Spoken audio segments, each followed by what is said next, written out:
today is Alexander Furman, who talks on locally symmetric metric entropy minimizers. Something like that, yeah. So first I'll need to finish Mostow's proof of strong rigidity. So we're talking about this theorem where you take a real hyperbolic space of dimension 3 or higher. G is the isometry group of that. And we have two uniform lattices in G. So these are discrete subgroups which are co-compact in G. You might, and then abstract isomorphism between them that you can think of coming from homotopy equivalence between two hyperbolic manifolds covered by Hn. Then the homotopy equivalence gives you the isomorphism of the fundamental groups, which are lattices in this G. And then the claim is that any such abstract isomorphism of these discrete groups extends to an automorphism of G. So essentially they're the same. It's essentially just conjugation. And this extension is unique, as Misha pointed out last time. So in that homotopy equivalence, the claim is that there exists a unique isometry in that class. So the proof goes through a number of steps. The first one of them that we discussed introduces the notion of quasi-isometry between the hyperbolic n spaces. Because what we have is, so gamma 1 acts by isometries here with compact fundamental domain. And you can use an orbit of this action. So you fix some point P, look at the gamma orbit of that. It is a discrete co-compact subset of Hn, and you can use it to kind of discretize Hn. So if you're willing to sacrifice local information for every point x here, you choose the nearest, one of the nearest points in the orbits. Maybe there are some conflicts, so make an arbitrary choice between, for some points you might have several. Then you can transport that point to another copy of Hn that lives here to the right. But you're now using the same gamma name, but in gamma 2 group. So there is an isomorphism that translates gamma 1 elements to gamma 2 elements. And you are sending this point, which is gamma p, to this point pi gamma, q. The base point here was q. Now that procedure produces for you a quasi-isometry that I call Q from Hn to itself, which is a coarse, which is a coarsely by Lipschitz map. It satisfies, there is a formula, so the distance between the images of points is bounded in terms of the regional distance in a way like that. There is an possibly multiplicative error, so this is kind of a by Lipschitz estimate, and there is maybe some additive error to compensate for, non-continuity of this Q, because this choosing a nearest neighbor is not a very good procedure locally, but you can bound the error completely. Okay, so we discussed that, and I think when I stated some lemma there that says that this can be done in rather general situation, I think I wasn't careful enough.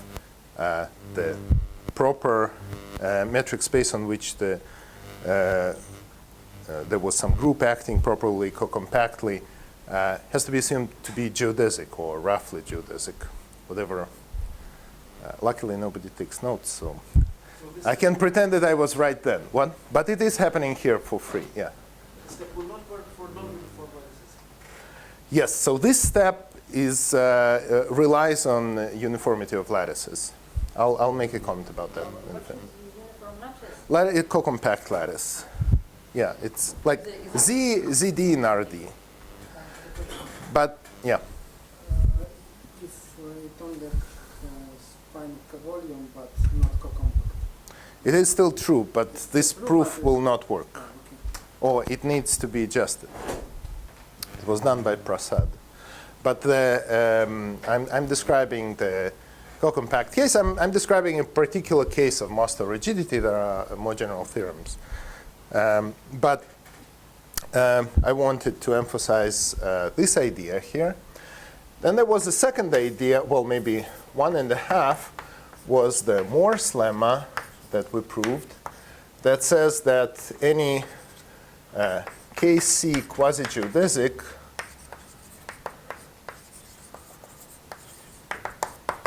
in Hn is at distance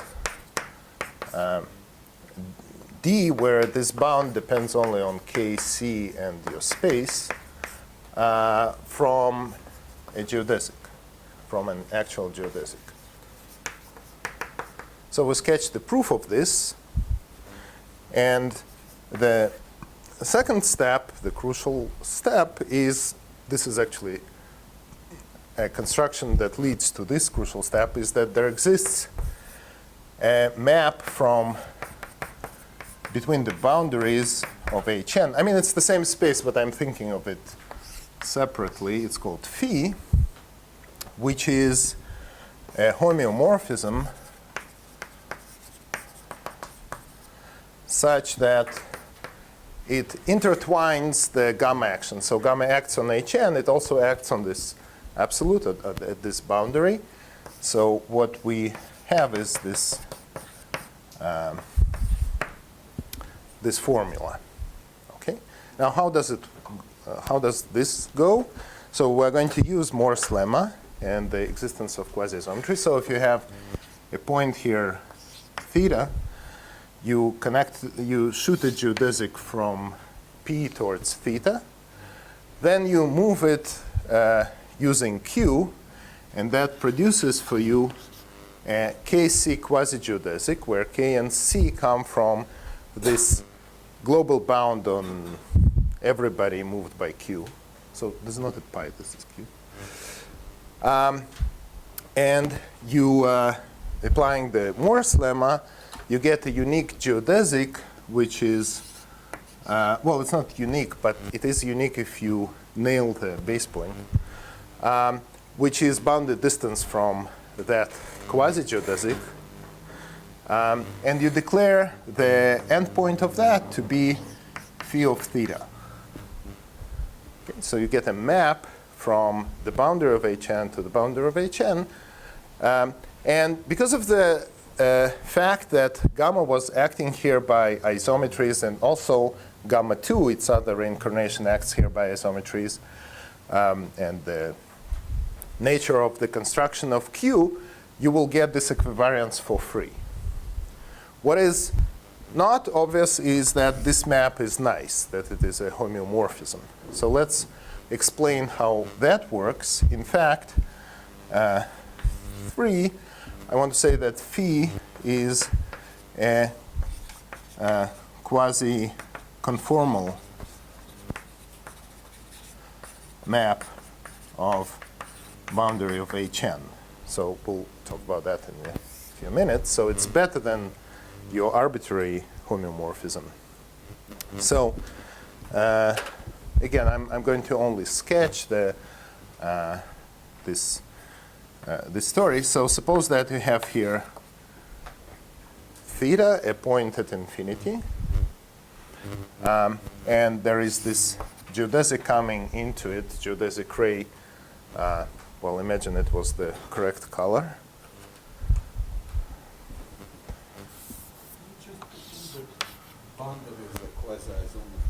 Yes. So this idea, evolved into Gromov's boundaries, if you wish.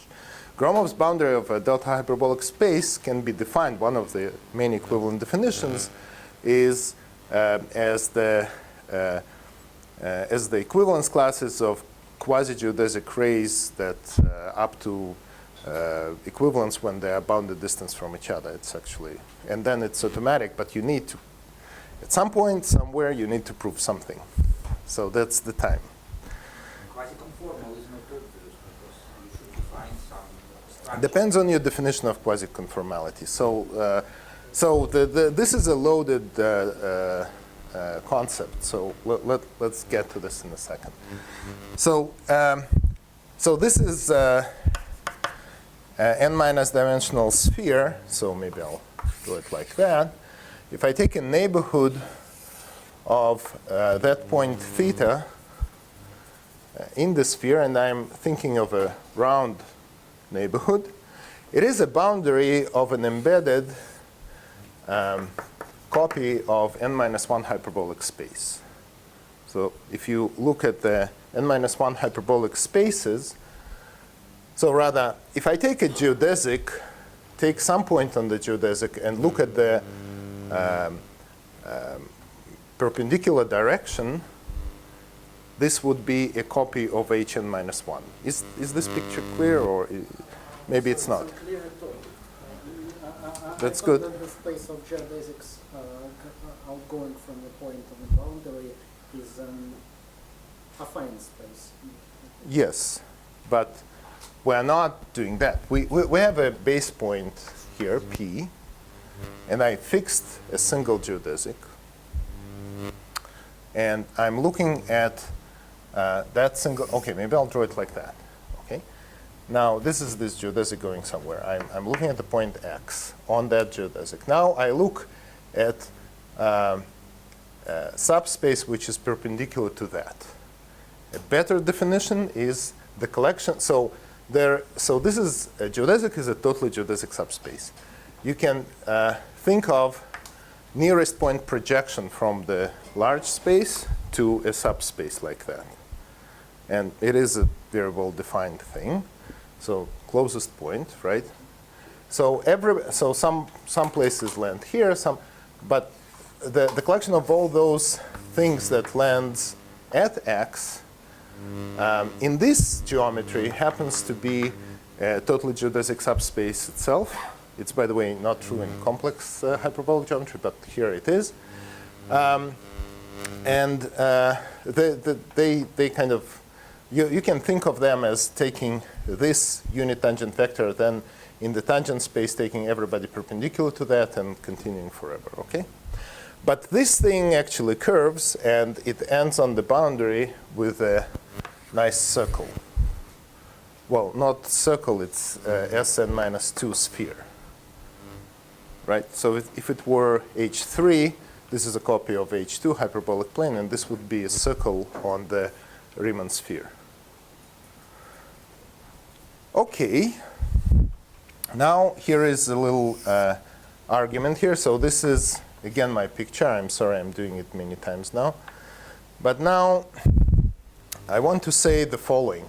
If I apply a quasi-geodesic to this whole picture, so if I'm using Q, then this will become a quasi-geodesic ray. It's going to lie bounded distance away from an actually geodesic ray. And this perpendicular subspace is going to be a little wiggly thing, but I want to claim that its projection to the actual geodesic has bounded width.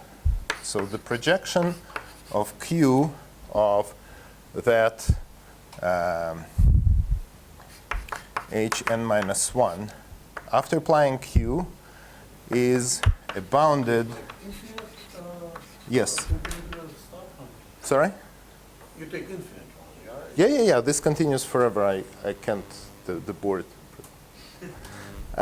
Is a bounded set, and its width, maybe W, is bounded in terms of K and C.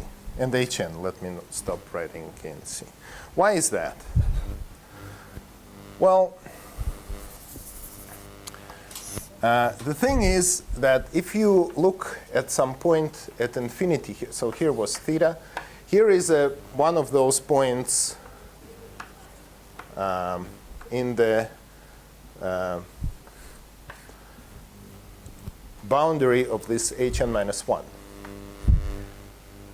If I'm connecting Xi to theta by a geodesic line, because of the hyperbolic geometry, the thin triangles, this side of this almost ideal triangle, ideal because it has 2 points at infinity and one side, it passes within bounded distance from the intersection. All triangles in the hyperbolic space are like tripods in a tree if you ignore, if you are willing to kind of look at finite resolution, delta. So what a crucial feature of hyperbolic spaces is that any triangle there is bounded distance from a tripod, from a configuration where you have 3 points, another point, and they're connected by geodesics. And actual geodesic triangles are within, delta neighborhood of a tripod, with delta being uniform. Okay, that feature tells me that connecting psi to theta, I'm going to pass close to x. Now, if I hit this with q, this is going to be, well, actually, phi of xi, because, that's what phi is kind of boundary values of q. This is going to be phi of theta. And this geodesic is going to be within bounded distance from an actual geodesic by Morse lemma again. But this distance is going to be maybe larger than the original, but it's going to be at most k delta plus c. Maybe 2c, I don't know. Okay, some bound which depends only on those. And since this is true for every xi like that, well, that is equivalent to a global bound on all these projections. So things kind of, so a quasi-isometry distorts things which are far away. Yes, but when projecting back to this region, all this distortion lands in a bounded, amounts to a bounded error. So those things, they land here in a bounded interval. So, it takes a little bit of adjustment, but I actually said all the relevant things I think here. That fact proves both that phi is a continuous map and that it is quasi-conformal. Let me try to convince you that this is so.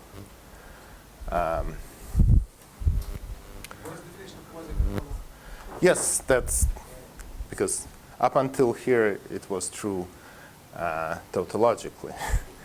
But now there is a definition. So, so the definition that I want to use is the very crude definition that can be applied to any metric space. So if you have a metric space, xd, but this is going to be Sn minus 1 with some metric, the visual metric. Oh, I erased my picture. Sorry, it's same picture. There is, so in the case of Hn, if I nail this point, there is a canonical metric which is invariant under the maximal compact subgroup that stabilizes P. And it's like, there is a visual metric. You can use also the angle here because in this case, K is very transitive. So distances between points here are at infinity are measured by the angle between the rays emitting from P and going to the points at the end. But okay, this is this guy. And this is, in case of Hn, this is the usual round sphere for which the full group of isometries SO and some n minus 1 SON acts on this. Okay, so it's usual round sphere. But nevertheless, let me think of xt. I mean, let me say. So here is your space, and maybe two such spaces, and I have some map between them, saying that this is maybe K quasi-conformal. For me would mean the following. I'm looking at spheres around X. So I'm looking at things that are at distance R, and R is going to go to 0. Then I'm looking at what phi does to those. So there are going to be some sets around the image point. Okay, and I'm going to try to trap this between two spheres. What I'm going to be measuring is the ratio of the radii. So the quasi-conformality constant, so what I'm looking at is the supremum over y's, which are, so there's going to be a limit of some lim inf as r goes to 0. But this is going to be applied to the following. We're looking at y's such that the distance from x to y is r. Okay. Then we're looking at the images of those. I'm actually going to look at y's and y primes. So I'll look at all pairs of points here. I'm going to look at the, no, it wasn't good. I'm going to look at the ratio between the sup of the distances between phi y prime over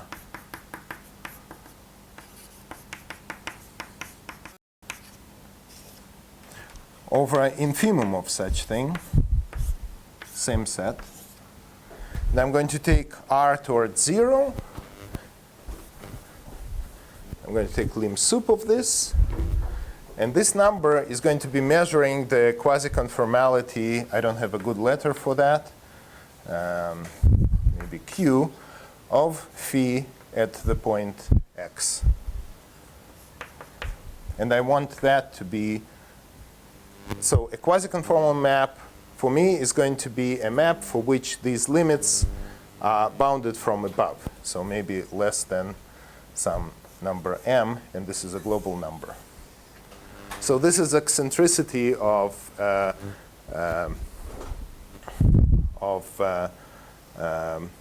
kind of curvy ellipses that are images of actually round balls. Yeah? So, for example, this concept works for dimension 1. And Yes, this is called quasi-symmetric. Like difference between left and right. Yes, exactly. Well, it's more delicate than that, but it is something like what you just said. Yes. So, I mean, in dimension 1, what you are looking at, so there is a map from. And all previous concepts also work for n equal to 2. Yes, yes. So the catch is when is it that we're going to use n equals 3 and higher? So if you are trying to do this on the line, then you're going to be looking at some particular x. You're going to look at small intervals for which x is the middle. Then you're going to be looking at the images of this. And you're going to be looking at the ratio between the distance of the far end over this one. Or you're going to be measuring how much the center became not in the center. And you're going to take the limit of this. So what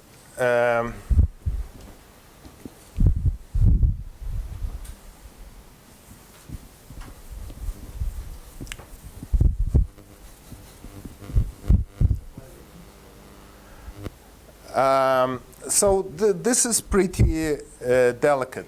I don't think it applies Lipschitz. It doesn't even imply absolute continuity, but it implies some things. So quasi-conformal maps of Rn minus 1 or Sn minus 1.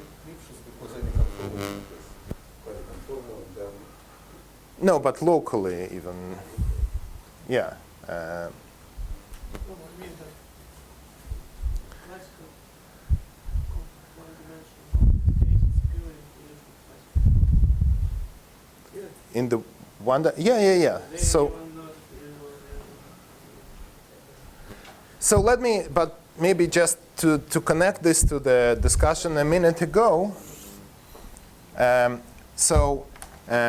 On small scale, or maybe I'll draw it like this. If you are looking at a geodesic hitting this theta, and you are looking at the spheres around theta in the usual round metric of Sn-1, infinitesimal, it's just like regular spheres in Rn-1. Okay, something like that. So they all come from those caps. If I have, imagine a transformation that is the homothety around this point in Rn-1. Okay? This transformation can be implemented as isometry of Hn, which just moves everything along this geodesic down. It takes this round sphere and pushes it to this round sphere. These round spheres or circles, they are, they come with their hyperbolic plane caps that just moved like this. Okay? The distance, or this whole family is a very nice round family of things. You can measure the distances from the origin here. They're related to the height of the cap. But if you remember the hyperbolic geometry, you shouldn't be thinking of, so the hyperbolic distance here taken in additive terms translates into multiplicative relations on the boundary. So if this is bounded by some number a, then the ratio, so if I have two hyperbolic caps around 2 points on this geodesic line, and I have a distance a between the base points, the ratios of these radii can be expressed. I'm afraid I will make some mistake here, but roughly it is related to e to the a. So if I keep that distance fixed, hyperbolic distance in Hn-1, the ratios of these spheres at the limit, they change, but the ratios between them remain fixed, or at least bounded. Is that okay? And now I claim that the discussion here explains exactly this kind of quasi-conformality of the boundary map that implies continuity in itself. Why? Because I had some, this global bound on the size of the projection tells me that I can put two caps, one here, another there, and the distance between the hyperbolic distance between these caps will be bounded by W, and that will tell me that the limiting points of that curvy thing, this, is going to be trapped between two circles, the ratio of radii between them being bounded by e to the W.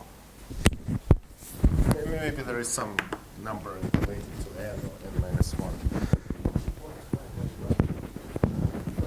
Well, this formula, no, of course, picture is much clearer than the formula. The formula was trying to say you're looking at the furthest you can go and the closest you get, This formula was trying to describe this picture. Forget about the formula. You understand the picture. Oh, sorry. Yes. No, yeah. My bad. So, yeah, what meant was, okay, sorry. Absolutely. No, you're right. Sorry. I don't see how you relate these cups with atomal planes. They are planes and not cups. No, yeah, they're not parallel planes, but they're planes. The geodesic. They're geodesic planes emitting from different points, but they curve, it's hard to see hyperbolic space. We always distort it into some disk. So in that disks, those things are like that. Your caps are the Euler caps or No, they're geodesic things. geodesic? So maybe it's something for me. So can you explain this? You take this predictions, right? And it starts with it. Yes. We know that, but it turns out that it doesn't sort of end this between. No. Inside, it's bad. But the point is that on the boundary, It takes geodesics into quasi-geodesics, and for each quasi-geodesic, we can recover unique geodesic, which is nearby. yeah. But these geodesics will have different angles.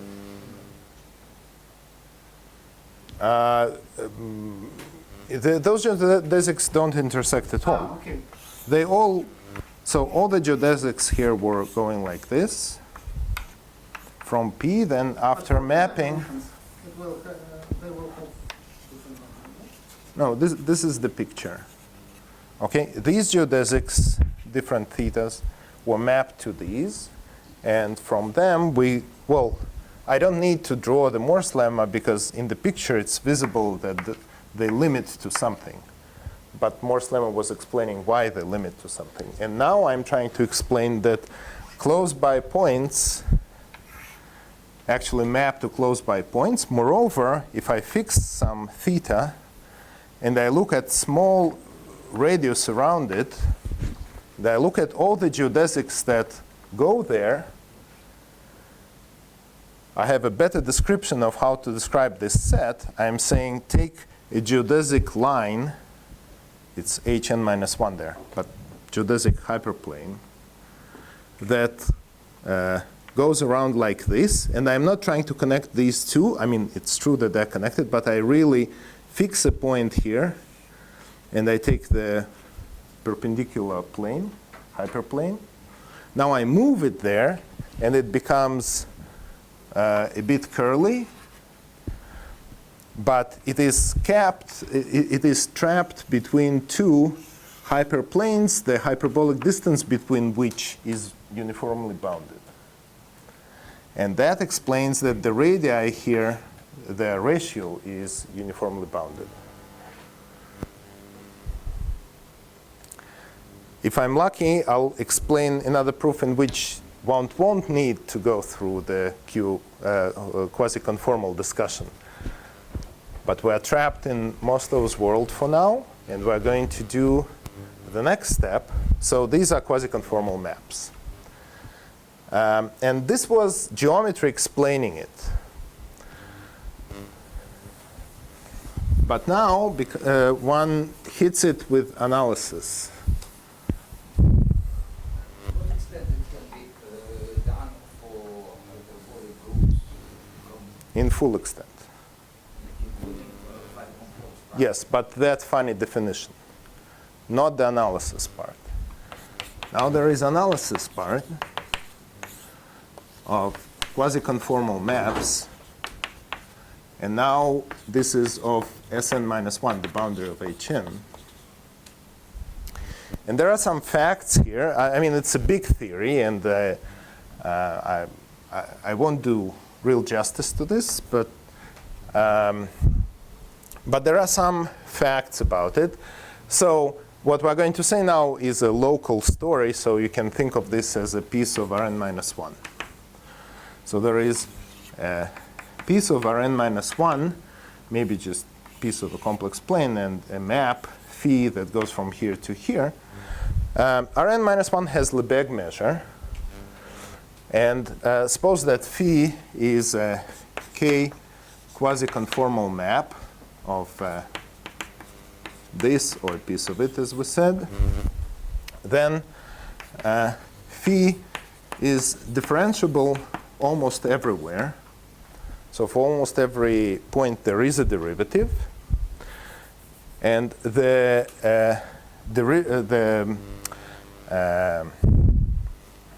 if you look at the singular values that Simeon was mentioning, or if you are looking at how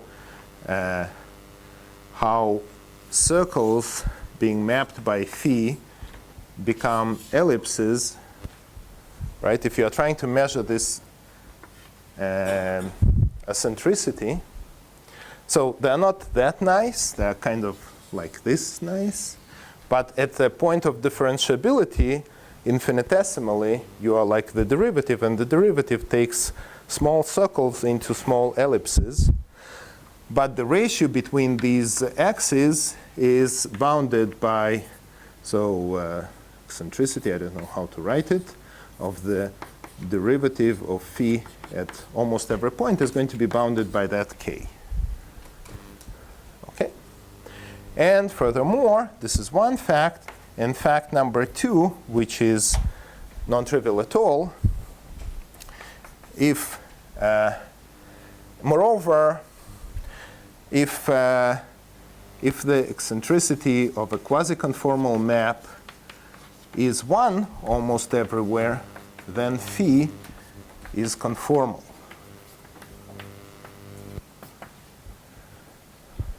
High dimensions is any measurability field. Sorry, what? High dimensions is there are counterexamples of measurability field, which is not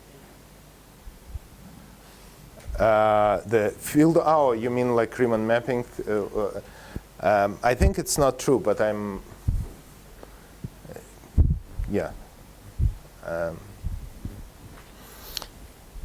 So there is measurable mapping theorem that in dimension 2, when n is 3, you can recover some things. But this is a statement which is not trivial at all, because here we have some statement that has, the map was a homeomorphism. In fact, it was quasi-conformal. It is also Hölder, but it still doesn't say much.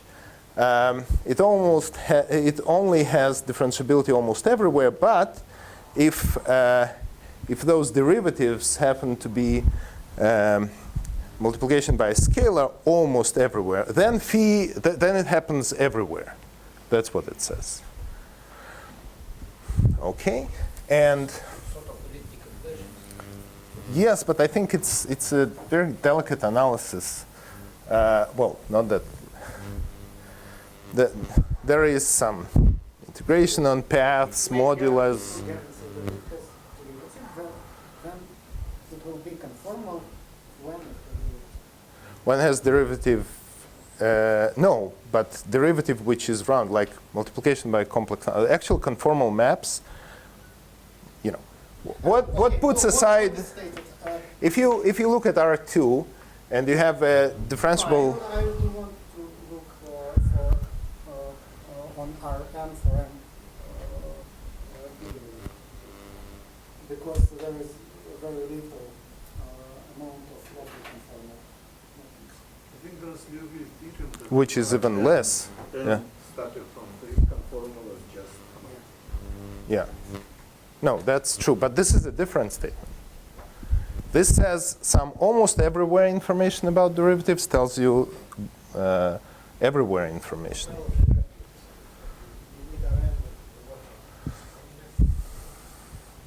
Okay, this also works with the Carnot-Theodori worlds. But I don't know. Yeah, well, I mean, you can. It's about. It's the conformal class of Riemannian metric. This is true. Okay, and now the last step. I ran out of numbers here. Is ergodic theory. That's how dynamics comes into this proof. And that is, so what do we have here? We have Sn minus 1, which is a boundary of Hn, we have this boundary map phi, which is equivariant.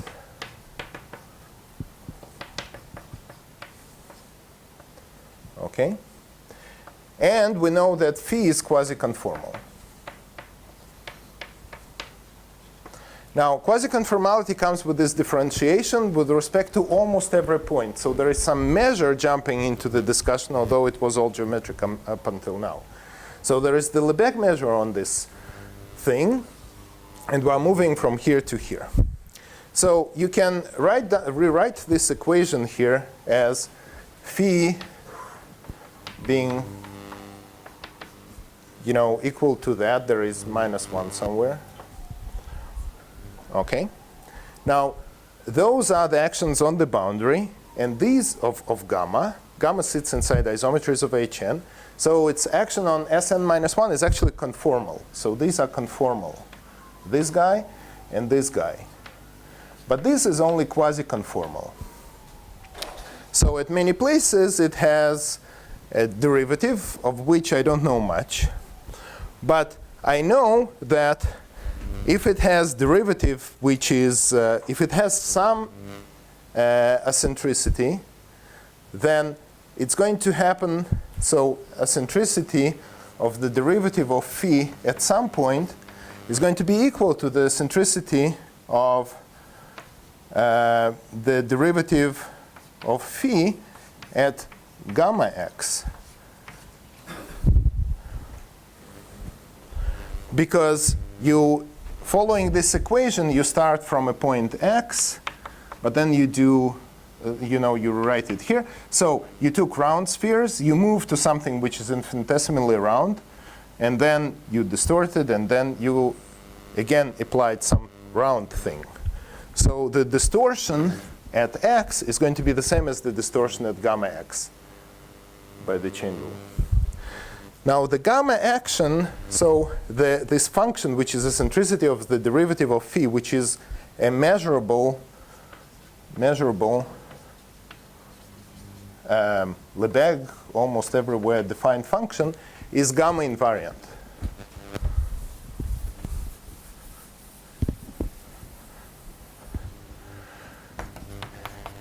Is gamma invariant, and therefore, by ergodicity of the gamma action on the sphere, gamma acts very ergodically on various spaces here.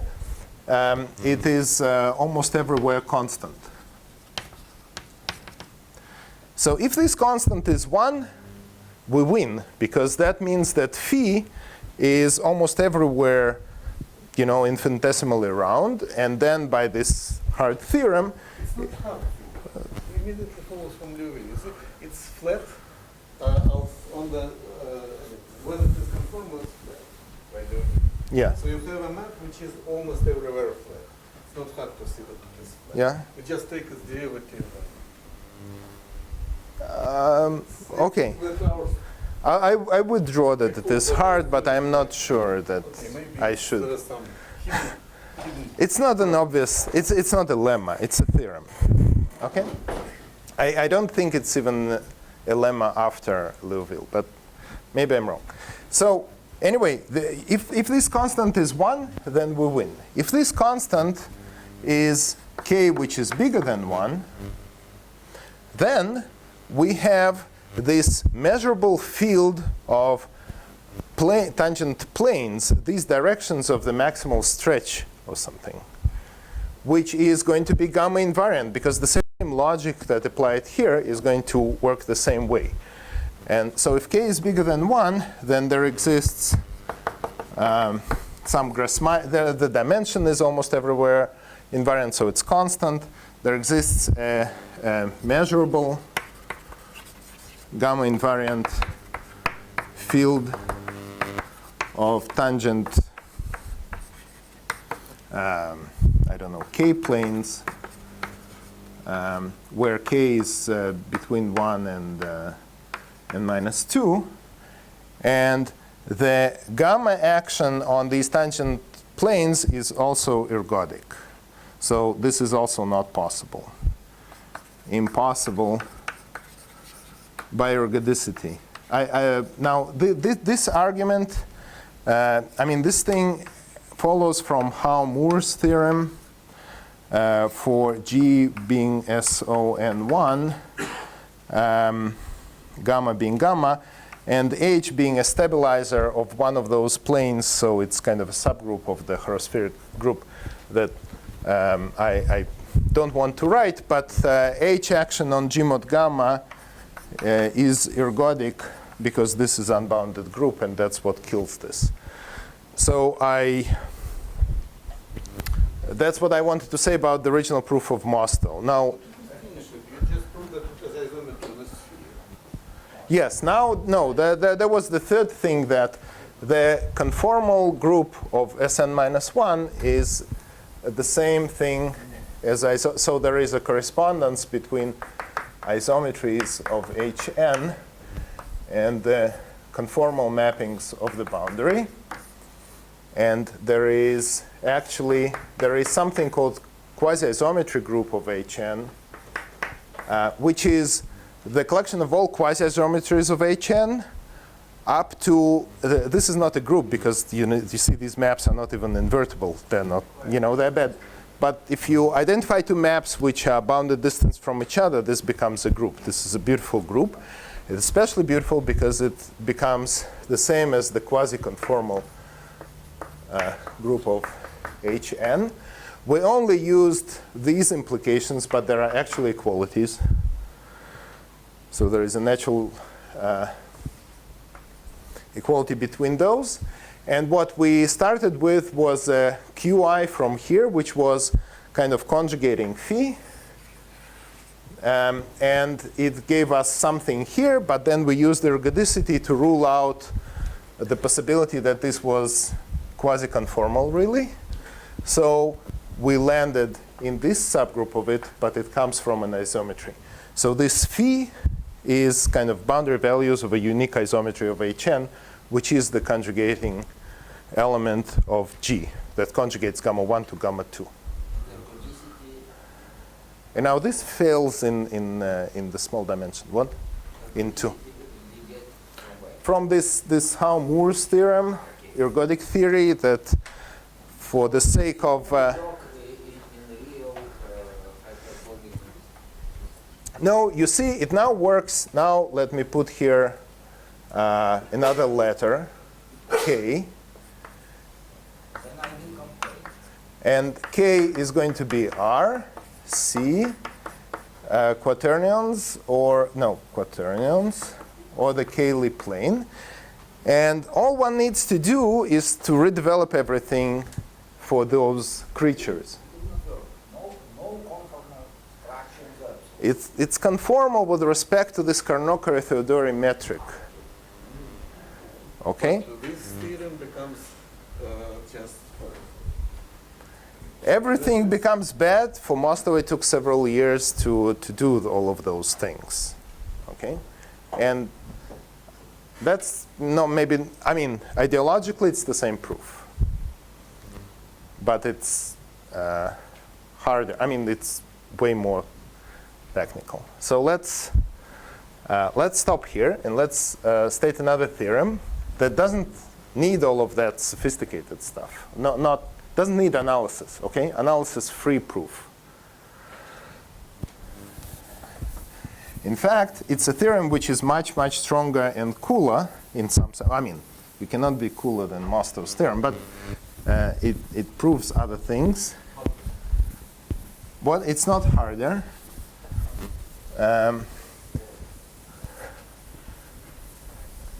It is focused on a different topic, but it implies Mostow rigidity.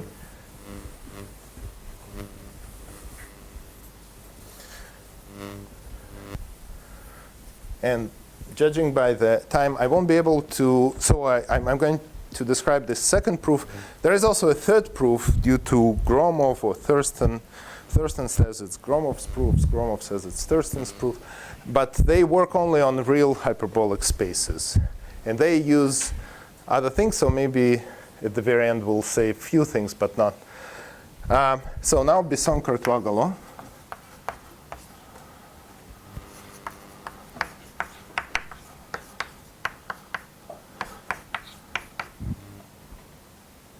spelling okay? I'm not sure. Yeah? Yeah, okay. You never know, but okay. So this is the following. So they reproved Mostow in a very elegant way, but they actually were after another type of theorem. So we know that, so suppose that M, G, I'll call it MG0 and call it M0 just for brief, is like hyperbolic, compact hyperbolic manifold, or compact closed negatively curved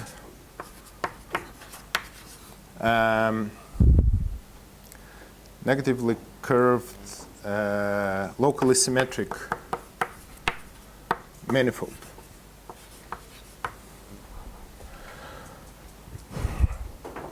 Now, suppose that you, so, and the dimension of M is greater or equal than 3. So Mostow's theorem applies, and that means that we know that this manifold admits locally. So locally symmetric means that either real hyperbolic, complex hyperbolic, quaternionic hyperbolic, or it is a quotient of the Cayley plane, whatever this is. But it's enough to think about Hn, the regular hyperbolic n space, a quotient of it. So this manifold admits this hyperbolic structure, but somebody comes and plays with it and give you a different negatively curved structure. So let G1 be a possibly different negatively curved Riemannian metric. So the scalar curvatures, sectional curvatures might have changed, but they still remain negative. Although this theorem is true even without this assumption, but just let's assume. So somebody put a wrong clothes on this manifold. And the question is, how would you know the difference? How would you be able to distinguish the two? There is a beautiful dynamical invariant. So this is the entropy. Now, entropy is a loaded word. It used in many ways. So here it's called, it's a topological entropy, also called volume entropy. But it is the following. It's a number associated to a Riemannian metric on a closed manifold. And this is defined to be, or one of the definitions is, take the limit as r goes to infinity. I mean, it is the exponent in the hopefully exponential law of growth of volume when you look at balls of large radius in the universal cover. So I'll write it and then I'll draw a picture.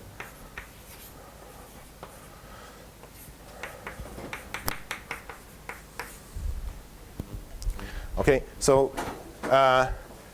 we had a quotient manifold. Okay, it is covered by something. If you have some Riemannian metric here, you can lift it up because it is a local information to the universal cover. So on the universal cover, imagine some structure which has, I mean, if here it is not super nice, then in the lift you will have this bump appearing periodically with gamma invariant way, right? So just the lift of that metric. Okay, in that universal cover, so it comes with the lifted metric. You can look at a ball of large radius. As was pointed out before by Simeon's talk, for example, these balls usually grow exponentially fast in any sense of the word. So in particular, can look at growth of volume of those balls, where the volume is measured in G tilde.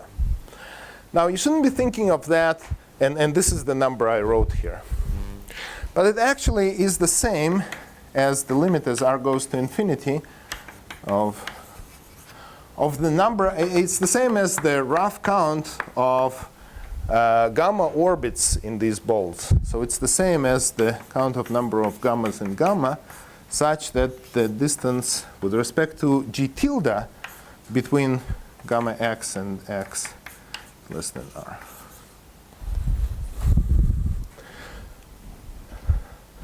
So the quotient manifold is compact. So so you have this thing here, and you are trying to measure how many of those either balls or points are there in this large ball. The important thing is to measure distances using the lifted metric. Okay, can you recall the G tilde? So there is m and g, and this is m tilde, the universal cover, and I'm just lifting. So I want to emphasize the dependence on g, but it's not the same space, so I put tilde there. Okay. So the fact that this limit exists does not depend on x, and that these two numbers are equal to each other is easy, but it will take me 6 minutes, so I'll leave it as an exercise.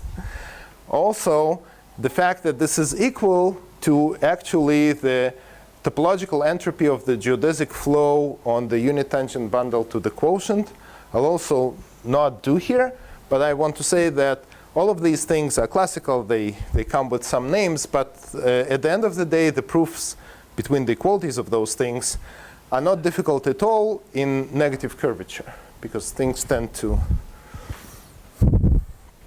Okay?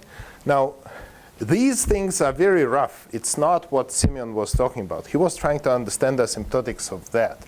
So the fact that this is e to that number times r plus something little o of r, that's this, and this is pretty trivial. He was trying to put the estimate here in front of the exponent. So I'm just trying to say that what he was talking about is a delicate question. What I'm talking about here is not. Okay? So existence of those limits, not difficult. And this is called H of volume entropy, because you can think of it as growth of volume. And this is volume of these type of balls. Based on subadditivity. Yeah, it's just subadditivity, and the fact that if you have a bounded thing, then on the exponential scale, the difference between r and r plus 3 in these counts is, 1 over r kills it.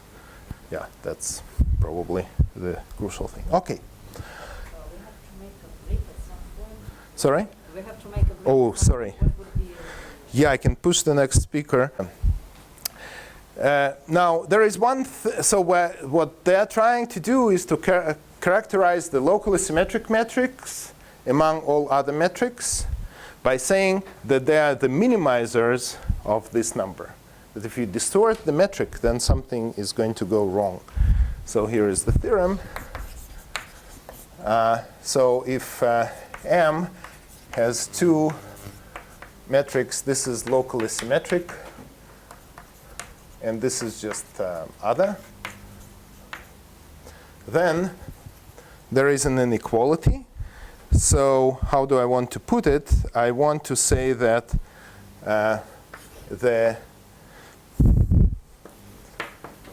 so I'll just write h of g1 is greater, so it's wrong, so don't copy.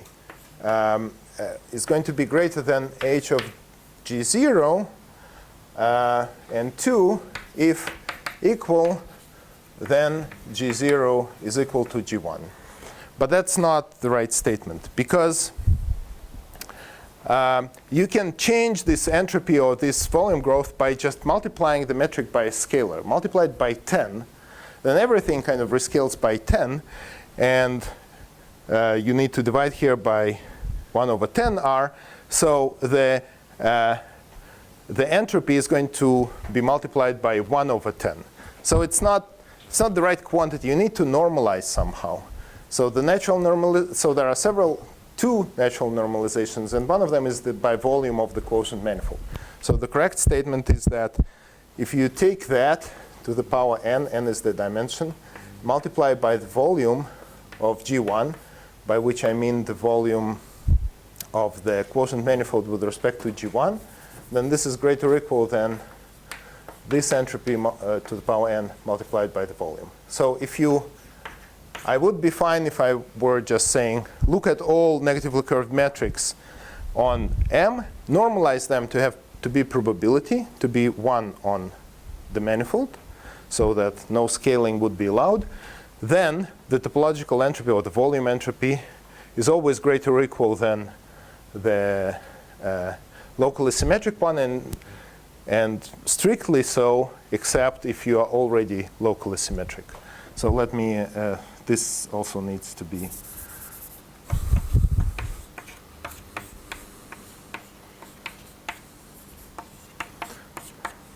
Okay, so let's take a break and we'll continue after that.